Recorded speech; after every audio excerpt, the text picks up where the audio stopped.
Clear prop.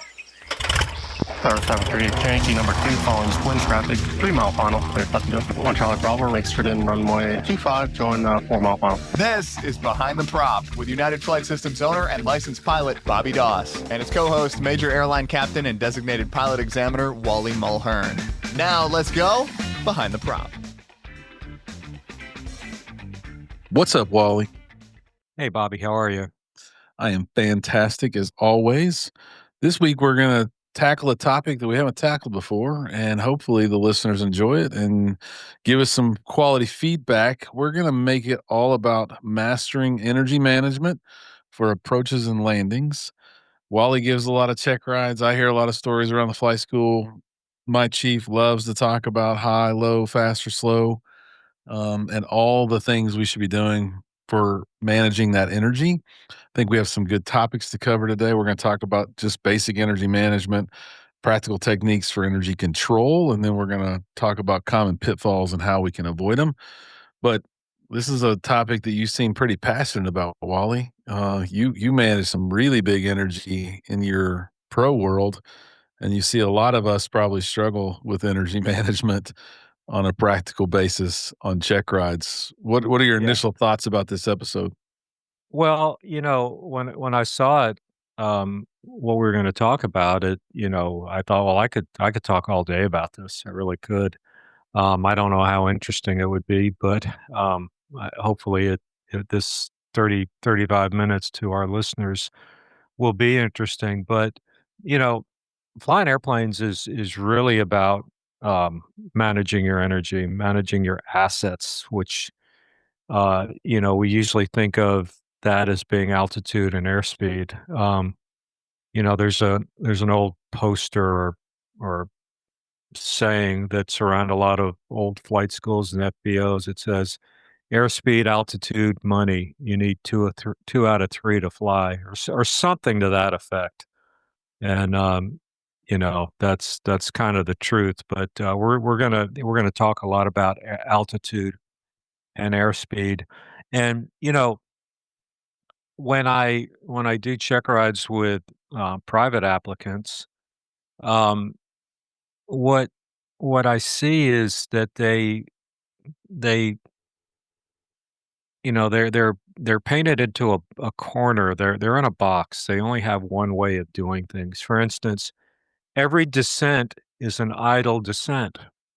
So, the only way they know how to get the airplane down is to pull the power all the way back and descend. And, that's not really the only way to descend, because a scenario I give a lot is we need to get to a diversion airport quickly due to maybe a mechanical issue or maybe a medical issue. And so, maybe in a 172, maybe the way to do it, if let's say you're, I don't know, 10 miles away, instead of just pulling that power all the way back and descending at 70 knots or 80 knots, maybe just pull the power back a little bit and push the nose down to descend at 500 feet a minute at 120 knots, assuming smooth air. If you're in a car and someone's having a heart attack in a car, I'd like to think you would drive fast to the hospital. And we can do that safely in airplanes, but it's something that most applicants haven't done because, they just have a handful of cross countries where maybe they've even gotten over, 4,000 feet above the ground. They've never really done that. So, I think, and as you, um, get more experience, you realize that, well, hey, like when I fly my Saratoga, yeah, I pull the power back just a little bit and I start a nice, easy 500 foot a minute rate of descent, and I take advantage of that energy that we built up and keep the power in. And of course, I don't want to shock cool the engine, so that's a concern. But I keep the power in and get going fast, going downhill, just like riding a bike, go fast downhill.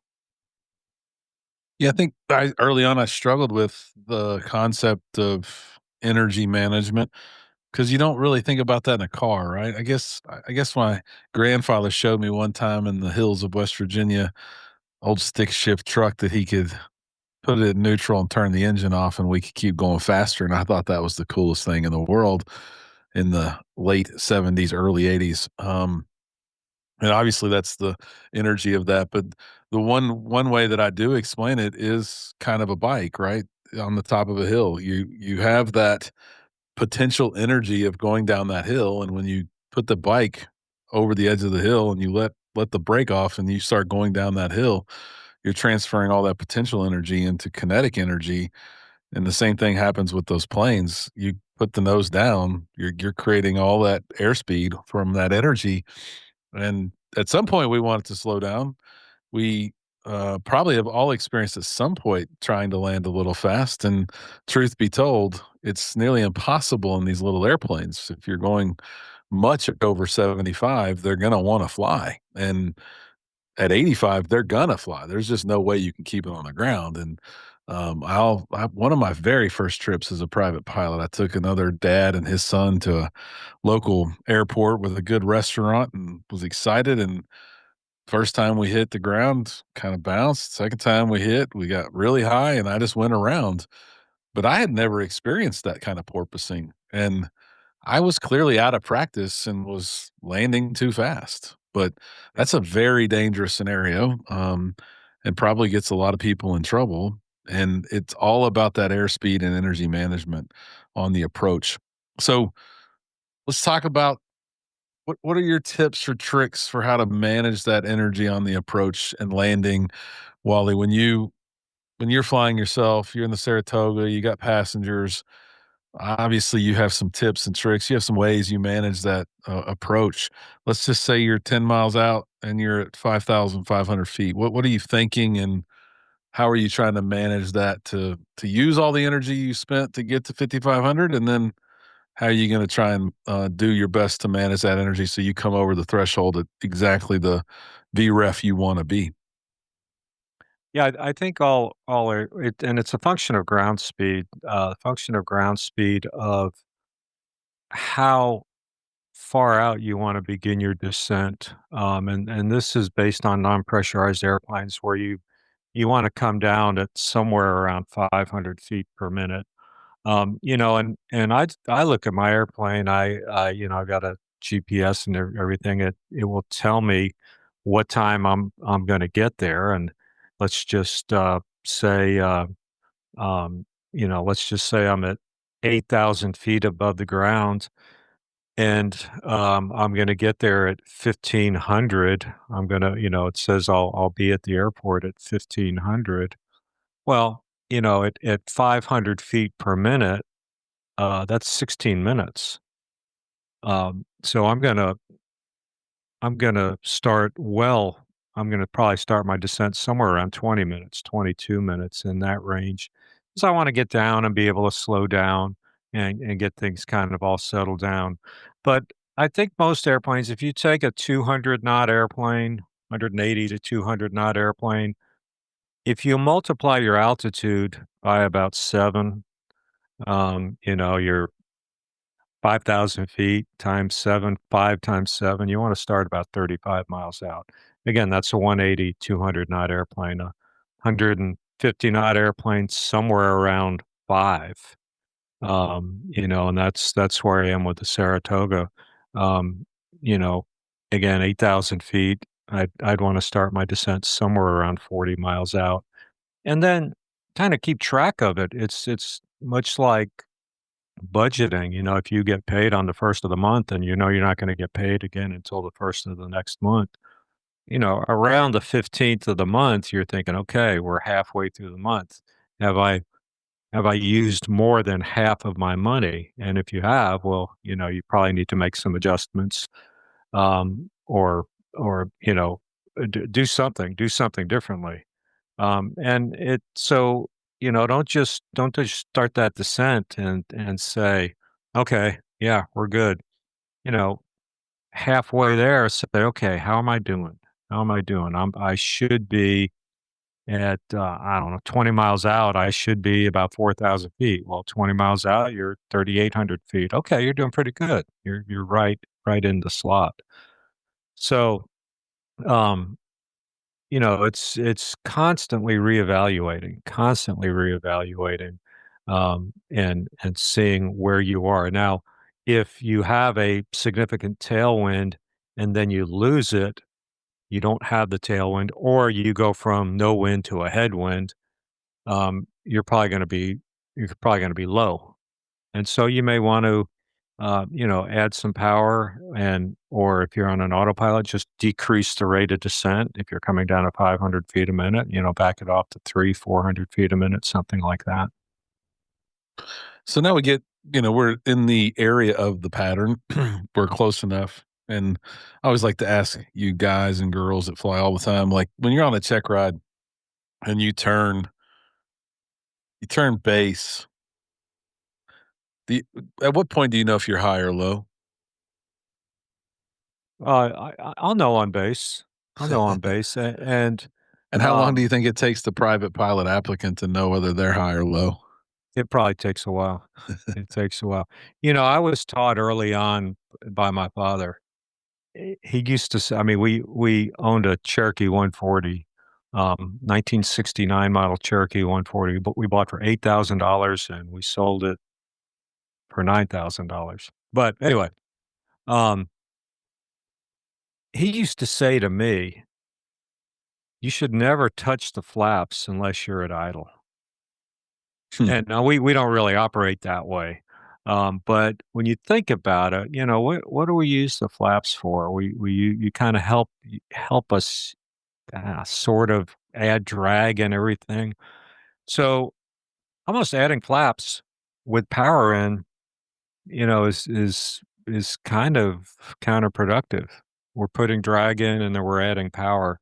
He used to also tell me, don't ever be in the pattern far enough away from the airport so that if you lost an engine, you couldn't make it back to the runway.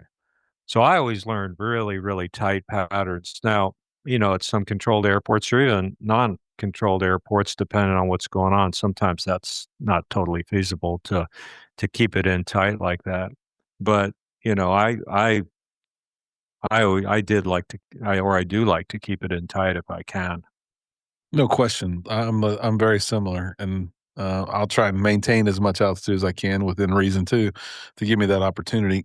And so you turn base, and you're thinking, man, this applicant's really high, and he's not doing much. He's still got 2,300 in the throttle. We're never going to get down, kind of thing.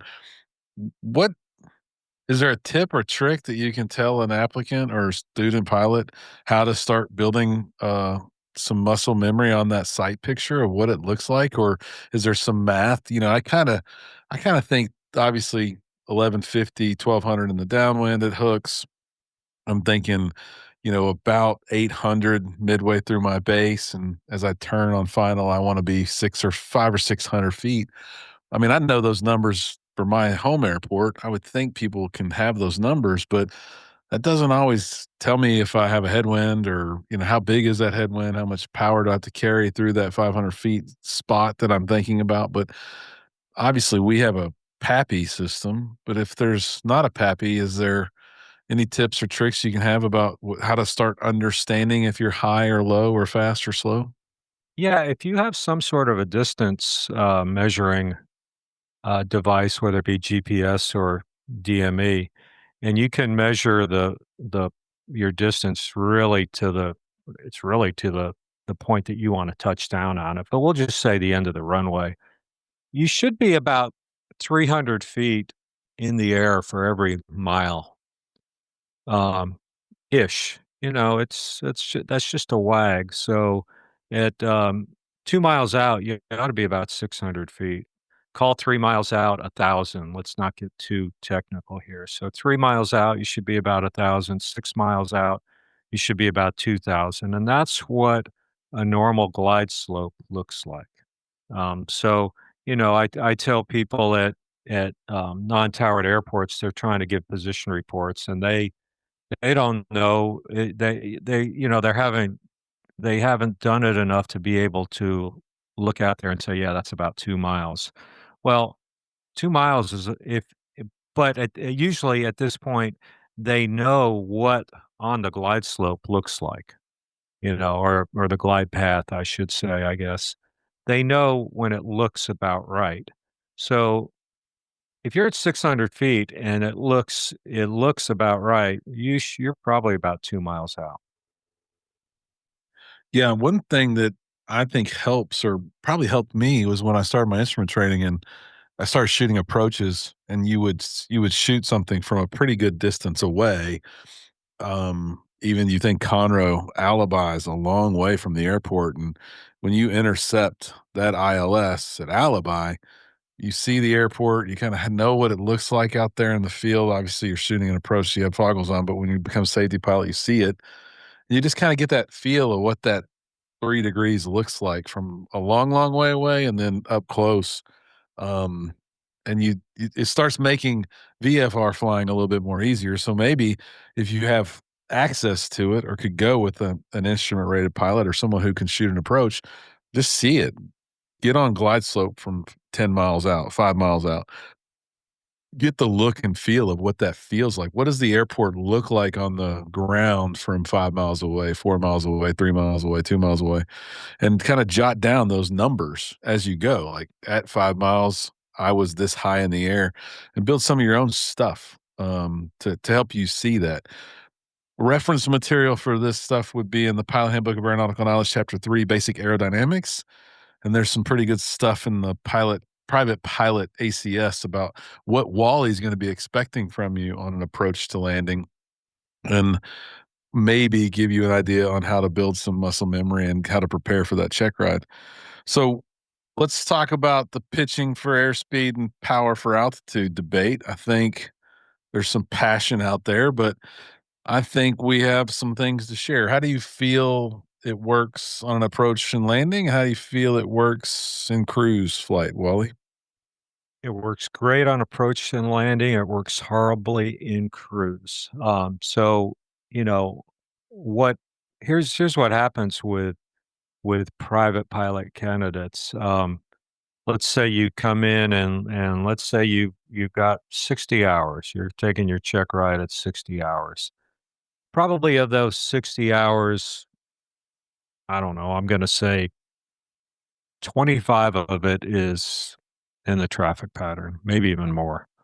Um, so we got a lot of experience doing that. How much of it is doing cross country flying or straight and level cruise flight? Not very much. Um, you get out to the practice area, and if you're like we are here, we got to worry about the Bravo shelf. So we initially go up to 1,500 feet, and then we go a little ways, and then maybe we climb up to 2,500 feet, and so even the straight and level flight that we do here is few and far between. Now, obviously, on the cross countries, we do some straight and level flight, but the instructor is probably saying, "Hey, let's put you under the hood and let's do some hood work." So maybe we're not getting a whole lot of that, but definitely on landing. Pitch is airspeed, power is altitude. If you're too low, you need to add power. If you're too fast, you need to raise the nose. Now, they're going to correlate. So if you're way too fast and you pull the nose up, well, you're going to stop your descent. So you're going to get high. So you're going to have to um, you're going to have to use the power element as well in reducing power. But what I see and where I see this most is on instrument check rides, where on an instrument ride, we do sometimes just fly straight and level a lot.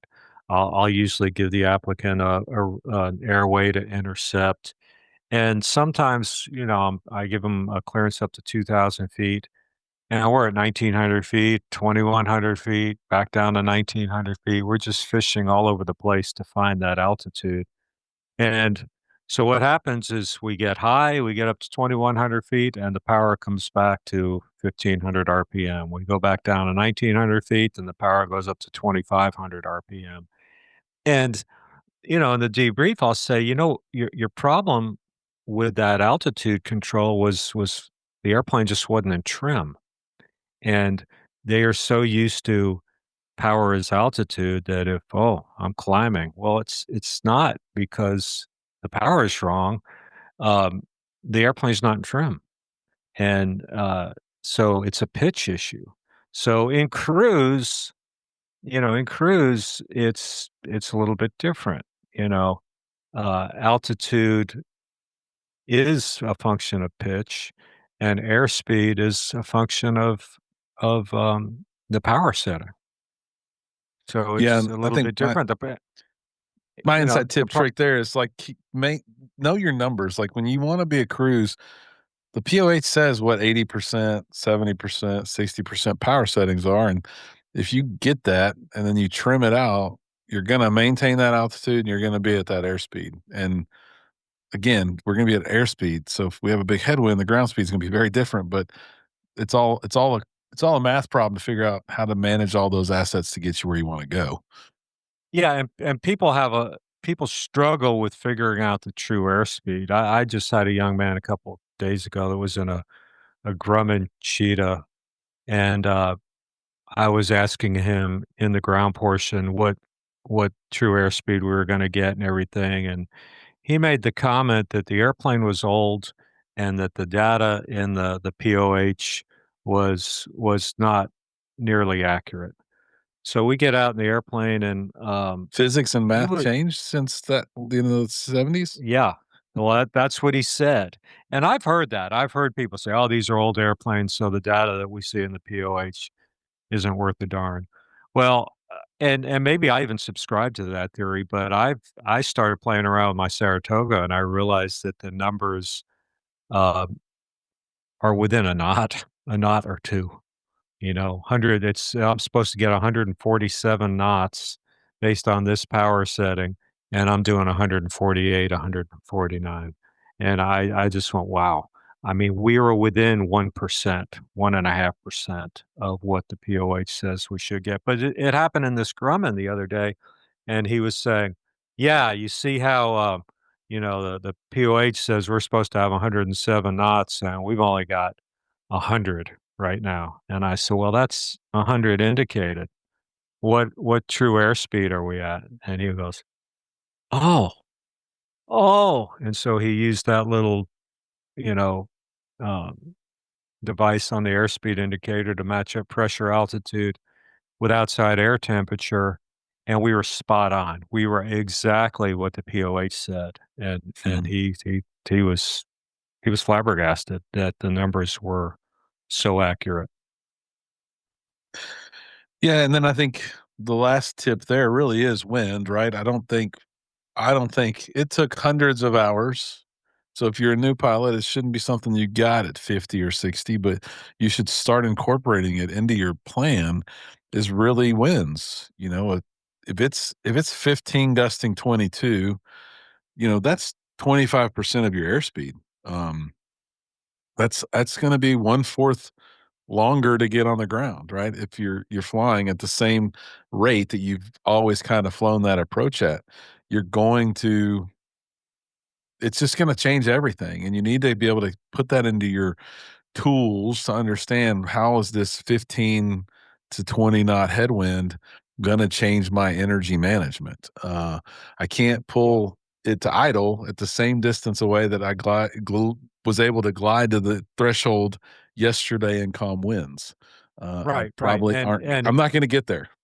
yeah, and your vertical speed is gonna be different. If you're used to seeing, 500 feet a minute on an approach, and you've got a significant headwind, you're gonna be much less than 500 feet a minute, maybe 400, I don't know. Consequently, if you happen to have a tailwind, you're gonna need a greater rate of descent, just like, you know, um, the or we're talking about planning our descents. If you have a tailwind, you're going to get greater descent. You're going to start your descent earlier or have a greater rate of descent. So we talked a little bit earlier about me porpoising a 172 with friends for the first time. What are some common pitfalls, and how can we help the listeners avoid those pitfalls? Um, Obviously, the porpoising is a fast landing. I think I was, and I hear more stories about private pilots not wanting to get the nose pointed down to the ground, right? The ground is scary, landing's difficult, right? So they probably stay too high for way too long, and they're trying to save it, right? That's a common theme. I think we can still do it, but what are beyond avoiding high and fast approaches, what are some of the common pitfalls that you see on check rides that you just wish you could shake out of all these private pilot applicants? Well, we do a precision landing. We do a short field landing, and we got to land within 200 feet of the desired touchdown point. And you know what I what I have started doing with my applicants is I say, hey, let's touch down on the numbers. And I think most of the CFIs are having them touch down on the 1,000-foot markers. And I say, look, we are trying to simulate a short field. So if we got a 1,800-foot runway and we land on 1,000 feet down the runway, we're defeating some of our purpose. So that kind of throws a monkey wrench to some of the applicants. But what what I see them doing is a lot of them will push the nose down, and we come in at an incredibly high airspeed. Maybe we're coming down and we get 10 feet over the runway and we're at 90 knots. Well, that airplane is not going to land. And some people do a good job. They can put the airplane where they want it to go. But to me, the the the better way to do it is to establish that approach airspeed when you begin your descent. And so now you can kind of see where the airplane is aiming to, and the airplane will go where it's aiming. I went out and shot earlier today, and one of the guys was saying that bullet is going to go where the sight is. I mean, it's a very simple concept, but that's where it's going to go. And same way with the airplane. Now, so one problem we see is the applicant is afraid of landing short. Of course, on a private and a commercial check ride for a short field landing, if you don't like what you see, you do have the option to go around. Now that doesn't count for the power off 180 on the commercial check ride, but for your typical short field landing, if you come in and you see you're going to land short, go around. That's what we do. That's what we're supposed to do. And it's I mean, we gotta do a go around anyway. I had a young man today on the short field landing. He didn't like the way it looked. We went around. So I just went down to the go around section of my plan of action and put the check mark there. Okay, we just went around. It was good decision making. He thought he had really kind of messed things up and couldn't be farther from the truth. The one thing that you don't wanna do is try to make that airplane land too fast because then you're gonna porpoise, and, we Bobby, we both know of a person, I'll tell you who he is off air, but we know of somebody who, did that to an airplane and, crashed the airplane. Yep. Every the occupants were fine, but, I probably totaled an airplane. I mean, it was a prop strike, an engine, collapsed nose gear. He tried to force it, and too much airspeed. That airplane is just not. It's just not going to land. Yeah, I think there is this overcorrecting. Like I say it all the time. I can't stand to go out and watch my planes land at the school because everybody's learning and there's a lot of rodeo going on in that last 100 feet with new people out there sometimes. But the overcorrecting is a big problem that I think comes with experience. And once you have that experience, you just kind of learn how to let things settle. And the newer applicants, the people that are in that middle phase of their training, trying to learn how to solo and get that part done, they're just too much moving. There's too much changing. And it does take a second or two or three for that plane to settle into its new configuration, whether it's adding flaps, adding power, pulling the yoke back, pushing the yoke forward. And any correction is going to take all that energy and change it, but it's not instantaneous. You slam on the brakes in a car, it's more instantaneous, right? Yeah. The thing that's moving the car then is inertia. It's the continuation of the energy. But you put the flaps out, I mean, those things don't go right to 20 degrees. They go Right. from 1, 2, 3, 4, 5, 6, 7, 8, 9, 10, 11, 12. So it's gradual and it takes time. And if you pull the power and put the flaps in, there's two things occurring, and all that correcting or fixing or changing, it's quite drastic to the energy management, and it's just too hard to learn. So Yeah. maybe settle and move slower, let things marinate a little bit, and you'll see that less overcorrection will keep you on glide path better. Normally, good trim and letting go will fly better than us. Yeah, it will. And I had a great instructor. The first time I flew a jet was a Boeing 727.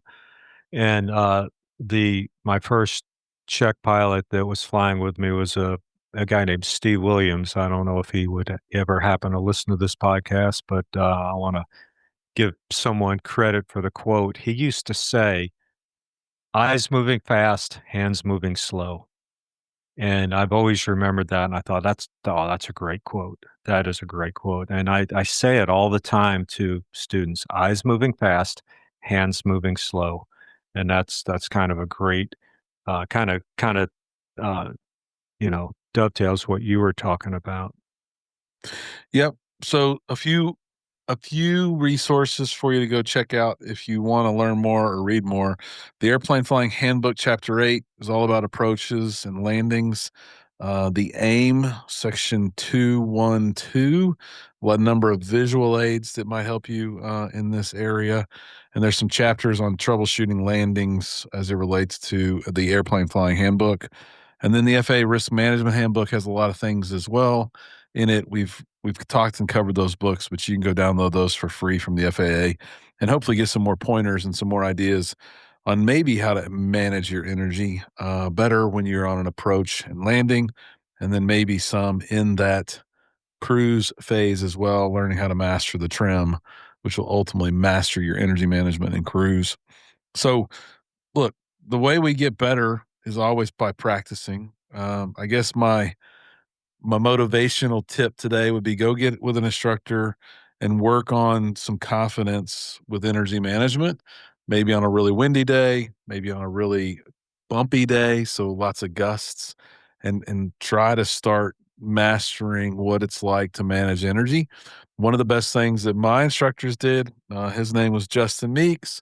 He taught me that, you know, when I was struggling, we went out way in the practice area, got up to like 5,000 feet, and we just pointed at a big building. And he said, I want to see a stabilized approach from 5,000 feet to 4,000 feet.